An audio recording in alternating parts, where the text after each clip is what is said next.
আসসালামু আলাইকুম। আগামী কয়েকদিন পর তোমাদের পরীক্ষা, হাতে গোনা কয়েক ঘন্টা বা কয়েকশো ঘন্টা আমরা বলতে পারি, তারপর তোমাদের পরীক্ষা, তাই না? এইচএসসি তোমাদের জন্য বেশ কিছু গুরুত্বপূর্ণ পরামর্শ আমি দিই এই জায়গায়। বর্তমানে তোমরা যে অবস্থানে আছো, অনেকেই পথভ্রষ্ট, অনেকে কনফিউজ, অনেকে প্রস্তুতি নিয়েও অতটা বেশি কনফিডেন্ট না যে আসলে আমার প্রস্তুতি ভালো মতো হচ্ছে কিনা, এবং প্লাস পরীক্ষা নিয়েও অনেকে একটু জল্পনা কল্পনার মধ্যে রয়েছে। বাট এই ব্যাপারটা পুরো ক্লিয়ার থাকো যে পরীক্ষা হচ্ছে, সেটা সিলেট বোর্ডের পরীক্ষা হচ্ছে, সব জায়গায় পরীক্ষা হচ্ছে, পরীক্ষা স্থগিতের কোনো ব্যাপারই নাই। ওগুলো যা তোমরা যতটুকু আন্দোলন করেছিলা বা বন্যা বা এই বিষয়গুলো, এগুলো সব চলে যাচ্ছে আস্তে আস্তে, এগুলো সব এখন ক্লিয়ার। সবগুলো বোর্ডের পরীক্ষা হবে। যদি পরীক্ষা স্থগিত করে, সেটা ওই পরীক্ষার সময় যদি কোনো বন্যা হয়, একদম পরীক্ষা চলে গেল, যেমন আজকে বন্যা হচ্ছে, কালকে পরীক্ষা, এই টাইমে পরীক্ষা স্থগিত করবে এবং সেটা ওই সময় তারা জানাবে। বাট নর্মালি আর কোনো কোনো কোনো চেঞ্জ নাই, তো অগ্রিমভাবে তারা কোনো কিছু বলবে না। এই একটা ব্যাপার তোমরা একটু ক্লিয়ার থাকো। সেকেন্ড যে ব্যাপার, সেটা হচ্ছে প্রস্তুতি নিয়ে কথা বলি। তোমাদের পরীক্ষার প্রস্তুতির ব্যাপারে একটা বিষয় মাথায় রাখবা, যে আজকে থেকে হয়তো বা 15 দিন বা 20 দিন টাইম পাবা। এর মাঝখানে আবার কোরবানি রয়েছে, তো কোরবানির আগে এবং কোরবানির পরে আত্মীয় স্বজন আসবে, কোরবানির গোস্ত হয়তো বা কোরবানি দিবা, গরু কাটবা, খাবা, আত্মীয় স্বজনের একটা প্যারা থাকবে, সব মিলিয়ে একটু ঝামেলার মধ্যে যাইতে পারো তোমরা।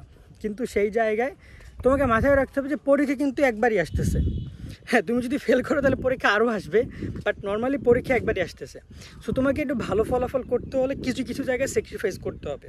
আত্মীয় স্বজন আসলে সব জায়গায় যাওয়া যাবে না, পরিবার থেকে যদি সব জায়গায় যাইতে বলে একটু স্কিপ করতে হবে। যেখানে ফায়দা সেখানে শুধু যেতে হবে, যেখানে তোমার হচ্ছে পড়াশোনার কোনো সমস্যা হবে না সেখানে যেতে হবে। পড়াশোনার বাইরে যদি তুমি কোথাও যেতে চাও, সেখানে গিয়ে তুমি ঝামেলায় পড়বা, এবং দেখা যায় যে তুমি কোথাটা বেড়াতে গেলা বা কোনো একটা আত্মীয় স্বজন আসলো, তার সাথে সময় কাটালা, দেখা গেলো যে তোমার পরীক্ষার একটা বড় প্রিপারেশন গ্যাপ হয়ে গেল, বাট তোমার যে রোড ম্যাপ করেছিল সেটা কিন্তু অনেকটা ডিনাই হয়ে যাবে, সেটা অন্যরকম হয়ে যাবে। সেই জায়গায় পড়াশোনার ব্যাপারটা আমি আবারও বলতেছি, তোমাকে যেটা করতে হবে, সব কিছু একটু না বলতে হবে। হ্যাঁ, কোরবানির একদিন, অনলি একদিন তুমি রেস্ট নিতে পারো, তাও সন্ধ্যার পরে হয়তো সকাল থেকে নামাজ টামাজ পড়ে সন্ধ্যা পর্যন্ত গরু টরু কেটে বা যতটুকু করো, বাট সন্ধ্যার পর থেকে পড়াশোনা শুরু করে দিবা ফুল দমে। যারা সন্ধ্যার পর থেকে পড়াশোনা করতে পারবা কোরবানির দিনও, তারা অবশ্যই এটা ভালো রেজাল্ট করতে পারবে, আমি বলে রাখছি। কারণ তাহলে তোমার এখানে একটা শক্তি দেখা যাচ্ছে যে তোমার পড়াশোনার প্রস্তুতির প্রতি কতটা তুমি লয়াল। কিন্তু তোমার যদি টার্গেট থাকে যে না, আমার কোরবানি 2-3 দিন গ্যাপ দেয়, একটু আড্ডাবাজি করি বা একটু মজা মাস্তি করি, এনজয় করি, কোরবানি নেই, তাহলে আমার মনে হয় না যে অতটা ভালো কিছু করতে পারবা। থার্ড যে ব্যাপার, সেটা হচ্ছে যে তোমাদের প্রস্তুতির যে গাইডলাইনটা, আমাদের ইতিমধ্যে গাইডলাইন ভিডিওগুলো করা আছে, সেখানে শুধুমাত্র কোরবানির একটা দিন তোমরা স্কিপ দিতে পারো, বাট বাকি বিষয়গুলো তোমাদেরকে নিয়ে আগাইতে হবে। বাকি বিষয়গুলো নিয়ে আগাইলে তোমরা রেজাল্টটা একটু ভালো করবা। আরেকটা ব্যাপার হচ্ছে যে এখানে চেষ্টা করবা পার ডে 1টা বা 2টা সাবজেক্ট কমপ্লিট করার জন্য। আমাদের যে গাইডলাইন ভিডিওতে সেটা আমরা বলেছিলাম যে চেষ্টা করবা লাস্টের এই যে 20 দিন বা 22 দিন বা যেটাই পাচ্ছ না কেন, প্রত্যেক দিন 1টা 2টা করে সাবজেক্ট কমপ্লিট করে সেগুলো রিভিশন দিয়ে একপাশে রেখে দিবা। সেক্ষেত্রে মূল সাবজেক্টগুলো যেমন বাংলা, ইংরেজি, আইসিটি, বিশেষ করে ইংরেজি, আইসিটি, ফিজিক্স, কেমিস্ট্রি, বায়োলজি, এগুলো একটু কম গুরুত্ব দাও।